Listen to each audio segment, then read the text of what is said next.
오늘 저녁에 주시는 말씀 시편 122편입니다. 시편 122편 말씀 함께 보도록 하겠습니다. 1절에서 9절까지입니다. 시편 122편 1절에서 9절입니다. 함께 읽겠습니다. 사람이 내게 말하기를 여호와의 집에 올라가자 할 때에 내가 기뻐하였도다. 예루살렘아 우리 발이 내 성문 안에 섰도다. 예루살렘아 너는 잘 짜여진 성읍과 같이 건설되었도다. 지파들 곧 여호와의 지파들이 여호와의 이름에 감사하려고 이스라엘의 전례대로 그리로 올라가는도다. 거기에 심판의 보좌를 두셨으니 곧 다윗의 집의 보좌로다. 예루살렘을 위하여 평안을 구하라. 예루살렘을 사랑하는 자는 형통하리로다. 내 성 안에는 평안이 있고 내 궁중에는 형통함이 있을지어다. 내가 내 형제와 친구를 위하여 이제 말하리니 내 가운데 평안이 있을지어다. 여호와 우리 하나님의 집을 위하여 내가 너를 위하여 복을 구하리로다. 아멘. 네, 신천지도 교회라는 말을 붙입니다. 그 안에 있는 사람들이 대부분이 기존 교인들이었습니다. 교회를 다니던 사람들인데 지금 그곳에 가 있습니다. 불교도나 이방의 종교를 믿었던 사람들이 아니라 대부분이 교회에서 교회로 옮긴 사람들입니다. 도대체 이만희의 교리를 듣고 이끌렸을까? 근데 이단의 특성이지만 다 교리적인 것은 나중에 드러냅니다. 본색은 나중에 드러내기 때문에 초반부터 그 교리에 끌려서 가지 않습니다. 그러면 뭐해? 처음부터 가가지고 이거는 교회가 아니네 이렇게 인상을 받고 나와야 되는데 왜 기존의 일반의 교회를 다니던 사람들이 아무런 차이를 못 느끼고 거기에 빠져들었을까? 왜 그것이 교회가 아니라 다른 정말 이상한 집단이라고 느끼지 못했을까? 그걸 우리가 오늘 굉장히 심각한 질문을 던져봐야 합니다. 그럴 만큼 기존 교회가 신천지 교회하고 특별한 차이가 없었다는 것을 말해주는 건데 그게 굉장히 위험한 상황입니다. 나는 교회를 어떻게 느끼고 있는가? 내가 처음에 출석했던 교회가 아마 나에게는 굉장히 강한 교회에 대한 이미지로 다가왔을 것이고 또 그것이 교회라고 나는 여기고 지금까지 지내왔을 텐데 물론 이제 교회를 이사나 여러 상황 때문에 옮기게 되면 교회의 여러 가지 또 다양한 차이점들을 아마도 발견을 했을 겁니다. 하지만 그럼에도 불구하고 교회에는 공통점이 있습니다. 교회가 그것을 가지고 있어야 교회라고 할 수 있는 것인데 사실 우리가 교회를 생각하면 신약 성경 안에서 나오는 교회만 생각하기가 쉽습니다. 옛날에 구약의 제도들은 다 이제 사라졌기 때문에 우리가 따라야 하고 세워야 할 교회는 다 신약 성경에 있다고 생각을 합니다. 하지만 정말 하나님이 세우고자 하시는 교회를 세워가고자 한다면 구약이 말씀하는 교회, 신약이 말씀하는 교회를 다 아울러서 알고 있어야 됩니다. 예수님이 구약의 말씀을 이루신 분입니다. 전혀 다른 모양으로 다른 걸 가르치시고 다른 걸 이루신 분이 아닙니다. 예수님이 완성이세요. 율법을 폐하러 오신 분이 아니고 완성하러 오신 분이기 때문에 교회는 구약에서부터 차츰차츰 모양을 드러내서 우리가 지금 섬기는 그리스도의 몸이 된 것이기 때문에 교회를 우리가 성경 전체에서 배워야 하고 알아야 하고 그걸 또 중심에 놓고 교회를 세워가야 합니다. 오늘 본문이 구약에서 가르치는 이 교회의 전형을 보여주고 있습니다. 세 가지 요소를 굉장히 우리에게 강조를 하고 있습니다. 이 중에 이제 가장 중요한 요소부터 소개를 해드리면 5절 중간쯤에서 이제 5절에 나오죠. 거기에가 오늘날 우리 교회에 해당이 됩니다. 거기에 심판의 보좌를 두셨으니 곧 다윗의 집의 보좌로다. 다윗의 집의 보좌라는 것은 결국 그 보좌에 예수 그리스도, 다윗의 자손 예수 그리스도가 앉으실 보좌다. 그렇기 때문에 여기에 지금 심판의 보좌는 교회의 가장 중심에 있는 그 핵심 요소를 가르치는 겁니다. 옛날 개역 한글에서는 판단의 보좌 이렇게 얘기했습니다. 하나님의 마지막 심판의 개념으로서의 심판이 아니라 판단. 하나님이 일일이 모든 것을 분별하게 하시고 지시하셔서 판단하게 해주신다.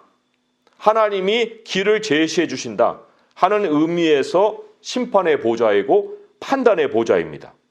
옛날에 에덴 동산 중심에 선악을 알게 하는 나무가 있었습니다. 선악을 알게 하는 나무는 하나님의 결정권, 이거를 상징합니다. 사람에게 하나님이 하나님의 결정권을 넘겨주신 적이 없습니다. 야, 네가 결정해서 너가 알아서 살아라. 그러면 죽는다.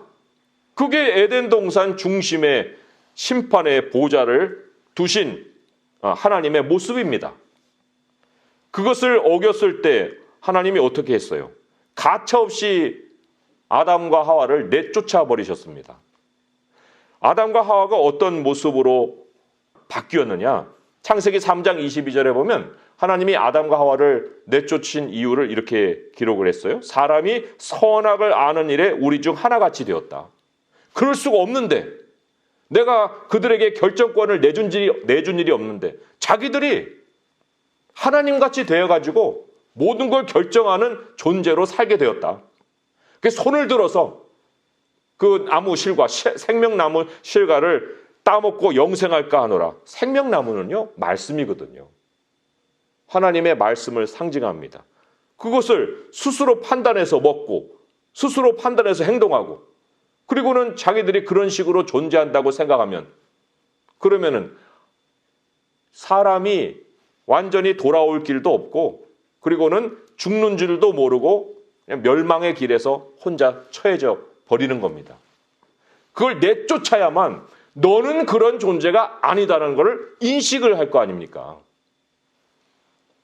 하나님께서 그 스스로 결정이 없다는 것을 알려주시기 위해서 내쫓으셔서 그 길을 막으셨어요. 사탄이 예수님을 시험했습니다. 그 첫 번째 꼬드긴 그 내용이 뭐였습니까? 돌을 떡으로 만들어. 너 하나님 아들이잖아. 네 마음대로 할 수 있어. 너 배고프잖아. 네 결정해. 먹어라. 이거 계속 옆에서 부추깁니다. 그런데 예수님이 굉장히 중요한 말씀을 하셨어요. 사실 요 앞에 있는 요 구절을 얘기하실 필요도 없어요. 그냥 그 다음을 얘기해도 되는데, 기록되었으되 이렇게 얘기하셨습니다. 기록되었으되 뭐예요? 성경입니다. 기록되었으되 사람이 떡으로만 살 것이 아니요 하나님의 입으로 나오는 모든 말씀으로 살 것이니라. 굳이 왜 이렇게 말씀을 시작을 하셨습니까? 에덴 동산에 선악을 알게 하는 나무가 상상의 존재가 아닙니다. 있어요. 거기를 보면은 먹지 말아라 하나님의 말씀을 우리가 그 나무를 통해서 확인을 합니다.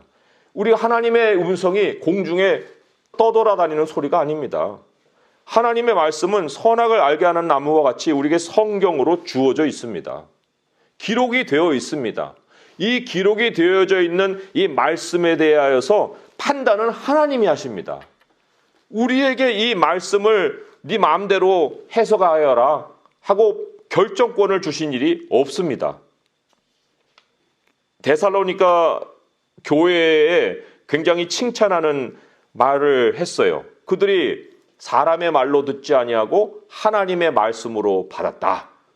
그런 그 칭찬을 했는데, 그 칭찬을 어떻게 그렇게 들을 수 있었을까? 바울이 뭐를 전했길래, 요즘 설교자들 보면은 자기 얘기도 하고, 뭐 어디 가서 뭐 세상에 그 인용문도 따와가지고 얘기하고, 뭐 별의별 교훈도 얘기하고 다 그런 얘기들을, 야, 하나님이 말씀하시는 거네? 그렇게 해가지고 다 들어야 되느냐? 사실 오늘날 강단의 현실을 보게 되면 이 데살로니가 사람들이 그랬다 하는 거를 말을 하고서 당신들도 그렇게 들으시오 라고 할 수 없어요. 없는 일들이 벌어지고 있는데 사람의 말로 받지 않고 하나님의 말씀으로 받으시오 하고 요구하고 있는 겁니다. 사도행전의 17장 2절에서 3절에 보게 되면 데살로니가에서 일어난 그 상황 자체를 기록을 해주고 있습니다. 그런데 거기에 뭐라고 써있냐면 바울이 새 안식일에, 그러니까 3주에 걸쳐서 그런 얘기예요. 새 안식일에 성경을 가지고 강론하며 뜻을 풀었다, 이렇게 기록이 되어 있습니다. 그 성경은 구약 성경이죠. 사도행전 17장 2절에서 3절의 말씀이에요. 바울이 새 안식일 동안에 성경을 가지고 강론하며 뜻을 풀어주었다는 겁니다. 그럴 때 데살로니가 교인들이 그걸 사람의 말로 받지 않고 하나님의 말씀으로 받았다는 거예요.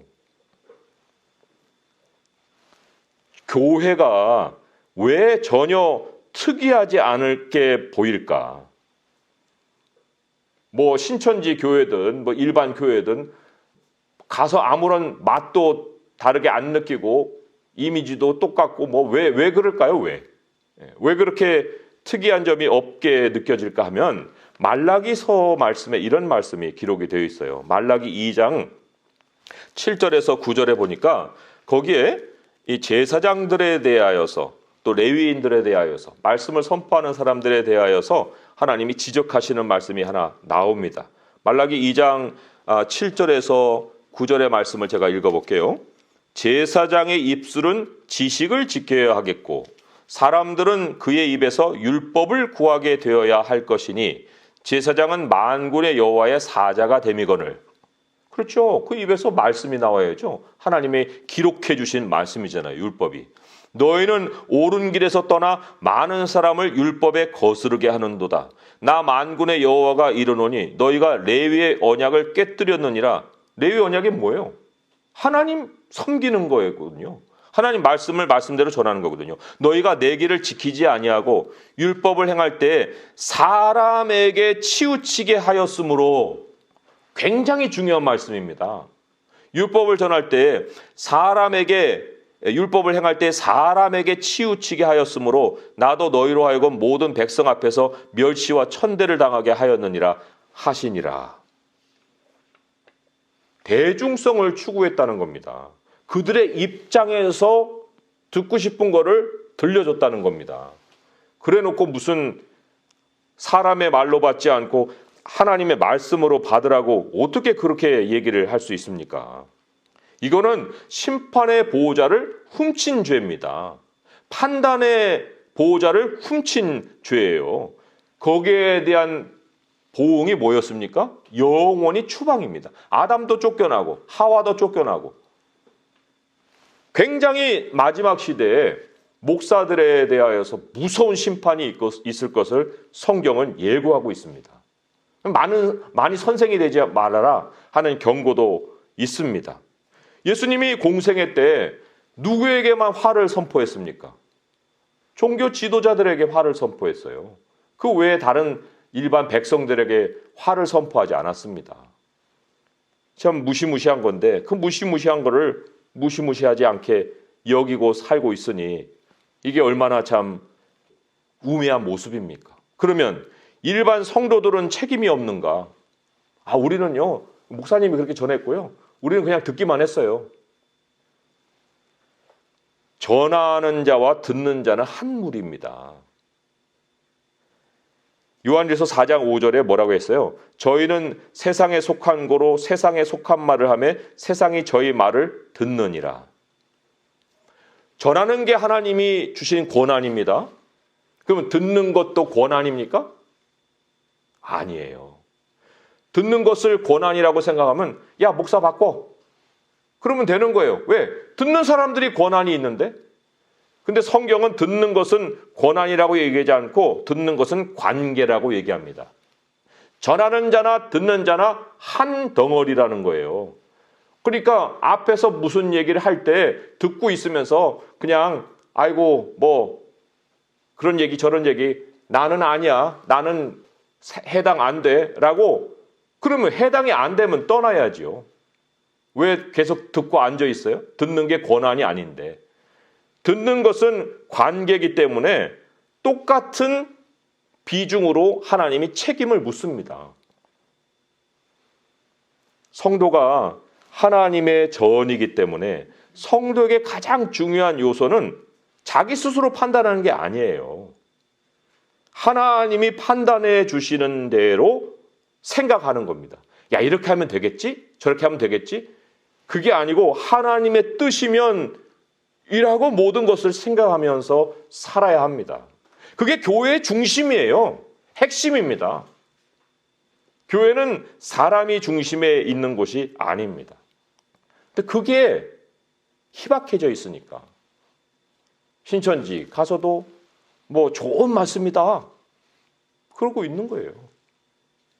자, 두 번째, 세 번째 요소가 있습니다. 두 번째로는 1절에 이제 말씀으로 다시 돌아옵니다. 돌아오면은 사람이 내게 말하기를 여호와의 집에 올라가자 할 때에 내가 기뻐하였도다. 여기 여호와의 집으로 올라가는 기쁨. 이게 교회의 또 다른 핵심 요소입니다. 여호와의 집으로 올라가는 기쁨. 그런데 이게 단순히 교회 가는 기쁨이 아닙니다. 뭐 그런다고 해도 많은 그리스도인들에게 참 찔림이 되는 말씀일 수도 있습니다. 성도님은 교회 가는 게 기쁘세요? 뭐 기뻐서 갑니까? 주일을 성수하려고 하는 거지. 그렇게 그냥 매번 습관같이 교회를 가는 경우도 있습니다. 그런데 얼마나 다행이에요. 이게 단순히 교회 가는 기쁨이 아니라고 하니. 그러면은 무엇을 얘기하는 것일까? 2절의 말씀을 가만히 한번 보세요. 예루살렘아, 우리 발이 내 성문 안에 섰도다. 이거는 히말라야 정상에 서서 그 감격을 느끼는 듯한 표현입니다. 결국 예루살렘 성문에 딱 도착을 했어요. 문이 확 열립니다. 그리고는 밖에서만 상상하고 있었는데 그 예루살렘의 안이 확 눈에 들어옵니다. 아주 오밀조밀하게 건설되어 있는, 잘 짜져 있는 성과 같이 건설되었도다. 하나님의 집으로 올라가는 기쁨이라는 것은 우리가 그 나라에 가면은 이렇게 되겠지? 그 나라에 가면 하나님이 상을 주신다고 그랬어. 그 나라에 가면은 예수님이 빛나시는 모습을 갈 텐데 어떤 모습이 그렇게 될까? 어린 양의 보좌에 앉아 계신다는데 그 모습이 어떤 모습이지? 계속 상상을 하면서 하나님의 집으로 향하여 가다가 막상 그 순간이 찾아와서 그 성문 앞에 섰을 때 그때 느끼는 그 기쁨이 우리에게 있어야만 교회다 하는 겁니다.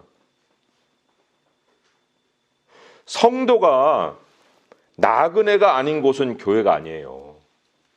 성도가 하나님의 나라를 향해서 그 마음이 나눠지지 않는 사람들이 모여있는 곳은 교회가 아닙니다.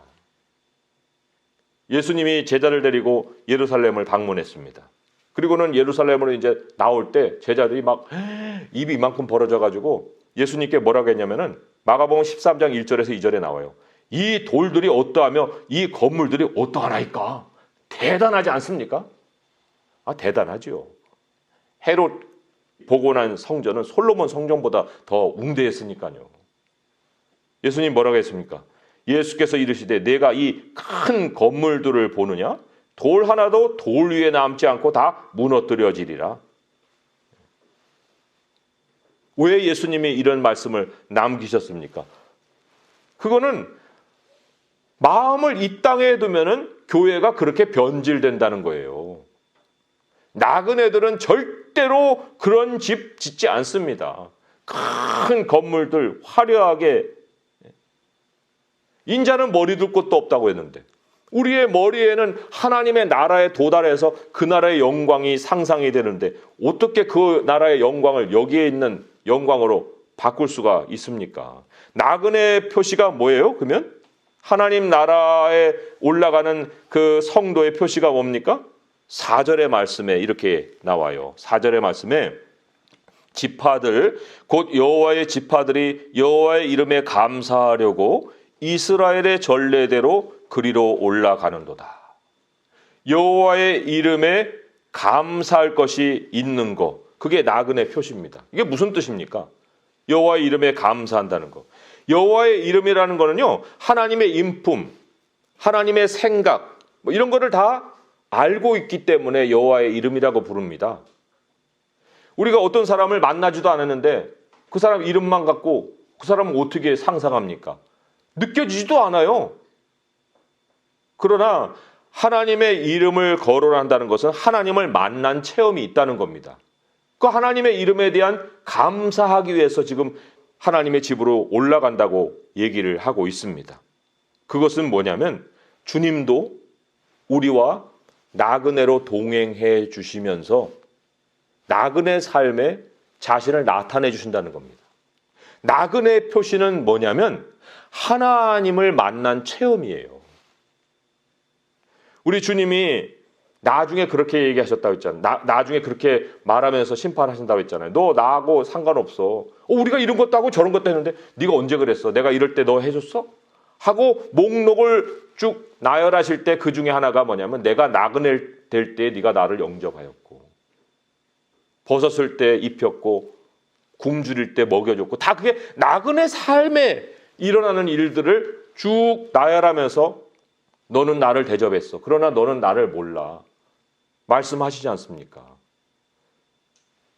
우리가 하나님을 체험하기 위해서 기도는 많이 하는데 정작 나는 나그네가 아니어서 하나님을 만나지 못하고 감사할 것도 없고 여기서 그냥 줄여 죽는구나 그런 식으로만 마음 먹고 살고 있으면 내가 교회 일원으로서 속해서 하나님을 섬기는 사람인가 하는 겁니다.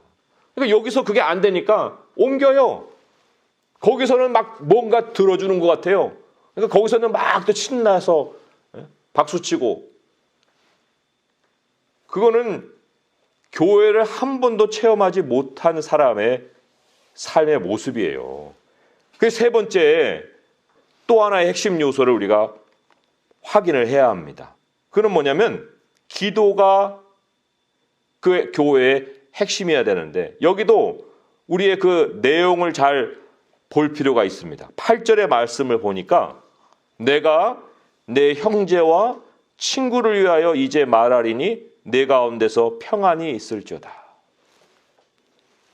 이거는 굉장히 구체적으로 더 내용을 밝혀준 것이고 일반적으로는 6절부터 이렇게 말씀했어요. 예루살렘을 위하여 평안을 구하라. 예루살렘을 사랑하는 자는 형통하리로다. 우리는 기도가 있는 교회, 기도가 있는 교회, 교회는 만민이 기도하는 집 이렇게는 알고 있습니다. 그런데 그 성도들이 무슨 기도하고 있는지 누가 알아요? 기도가 있는 집이 아니고요. 교회는 기도가 있는 교회가 아니고 교회를 위한 기도가 있는 곳이에요. 교회는 교회를 위한 기도가 있는 곳이다. 자기를 위한 기도만 하는 그런 사람은요. 교회에 앉아 있어도 집에 앉아 있는 거랑 똑같은 거예요. 그럼 교회를 위한 기도가 무언가? 아까 읽은 것처럼 형제와 친구를 위하여서 평안을 비는 것이다. 이게 축복 기도입니다. 9절 마지막에 이렇게 나와 있잖아요. 내가 너를 위하여 복을 구하리로다. 나는요. 내 기도도 못했는데 누구 기도를 해줍니까? 내 기도부터 해야죠. 그래서 기도를 내 것부터 안 하면 뭔 손해보는 것처럼 생각을 합니다. 많은 것을 놓치는 것 같이 생각을 해요. 그러니까 저 사람 기도를 먼저 해줄 수가 없어요. 왜? 나부터 해야 되는데? 그런데 오늘 말씀에 6절에 예루살렘을 사랑하는 자는 형통하리로다 그랬습니다. 여기 형통은요. 성공의 개념이 아닙니다. secure. 안전해질 것이다. 안전하다. 호의적인 환경이 펼쳐질 것이다. 이런 의미입니다. 나에게 모든 환경이 정말 내가 바라던 환경같이 될 것이다. 의미를 가지고 있습니다. 아브라함에게 주님이 뭐라고 약속했어요? 너를 축복하는 자는 내게 복을 주고 너를 저주하는 자는 내가 너를 저주하겠다. 그러니까 우리는 우리 입장에서만 그래 너는 나를 복을 안 주는구나. 넌 나에게 욕했어. 그러니까 너는 욕을 받을 거야. 이렇게만 우리가 생각할 것이 아니라 다른 사람도 아브라함의 자손이면 우리가 그를 축복하면 하나님이 우리에게 복을 주십니다. 너를 축복하는 자를 내가 축복한다고 했으니 우리가 세상을 안전하게 사는 길은 내가 나를 지키는 게 아니에요. 내가 성도들의 평안을 기도하는 것입니다. 내가 성도들의 평안을 기도하면 하나님이 나의 안전을 지켜주신다. 이게 성경의 약속입니다. 그게 교회입니다. 그게 서로 사랑이에요. 그러니까 그것이 없으면 모든 것은 모양은 갖췄으되 종교가 돼버리는 거예요.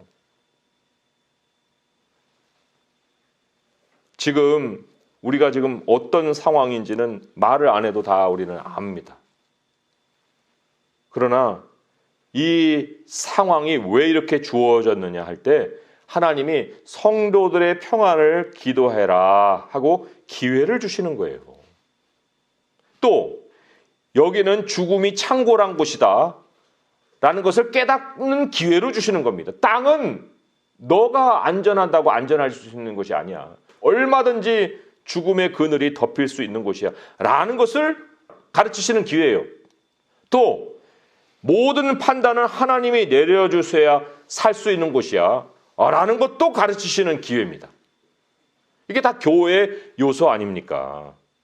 한 치 앞도 내다볼 수 없는 그런 상황에 하나님이 주신 기회를 따라서 성도의 평안, 그리고 여기는 내가 머물 곳이 아니구나 하는 깨달음, 하나님이 길을 인도해 주셔서 하는 결정권을 주님께 드리는 그러한 기도를 드릴 수 있는 기회다는 것입니다. 그래서 우리가 교회를 교회로 세우기 위해서 서로 평안을 구할 뿐만 아니라 나의 삶 중심에 하나님의 말씀을 모시고 그 나라를 향한 두근거림을 가지고 나아가면서 우리 그리스도의 몸을 그리스도의 몸대로 몸같이 섬기고 세울 수 있는 성도 될 수 있기를 주님의 이름으로 축원드립니다. 기도하겠습니다. 하나님 아버지 감사합니다. 우리들에게 닥친 이 현실이 너무나도 교회에 대하여서 큰 것을 깨닫게 하여 주십니다. 하나님이 우리에게 모든 것을 판단해 주셔야만 우리는 칠흑 같은 어두움의 세상에서도 앞으로 나아갈 수가 있습니다. 하나님, 여기는 우리가 머물 곳이 아니고 떠날 곳임을 하나님이 또한 이러한 상황을 통해서 가르쳐 주십니다. 우리가 우리를 위해서 평안을 구하고 안전을 구하고 우리의 살 길을 또한 각자 찾아다니는 것이 아니라 하나님이 이때를 통하여서 서로의 평안을 구하라 하고 기회를 주셨나이다. 하나님, 우리가 교회를 세울 때에 하나님이 큰 상급을 주십니다. 하나님, 이 시간 우리가 기도 시간을 가질 때 이제 우리 자신에게 집중하지 않게 하소서. 우리들의 생명, 우리들의 안전, 우리의 미래 다 주님의 손에 있습니다. 이제 교회를 위해서 기도하고 아버지 하나님 백성을 축복하고 그들의 평안을 구하는 기도로 이 시간을 보내게 하여 주시옵소서. 예수님의 이름으로 감사하며 기도합니다. 아멘.